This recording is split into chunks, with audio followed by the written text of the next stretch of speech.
চাঁদা করে বললে এফবার তোর দিয়ে হনে তাই দেখি একটু একটু দেখি এখানে লেখা আছে ছোট গাড়ি 80 টাকা, মাঝারি গাড়ি 150 টাকা, বড় গাড়ি 300 টাকা মুসনি বাজারের ইজারা আদায়। এটা তোমার দেশ দিছে কে? নোরাম মধ্যে এটা টাকা জমা করে কোথায়? হাসছো কেন? জানো না তুমি তো চাঁদা আদায় করতেছো, তুমি জানো চাঁদা আদায় করা কতটুকু অপরাধ?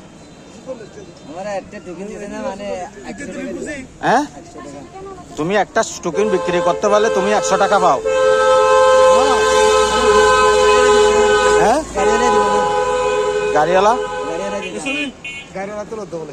গাড়িওয়ালা থেকে টাকা আদায় করো।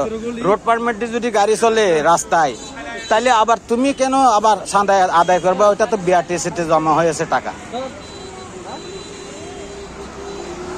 এখন আবার স্থানীয়রা চাঁদা করে না, বর্তমানে রোহিঙ্গারা চাঁদা আদায় করে। প্রিয় দর্শক, আপনারা বিবেচনা করুন।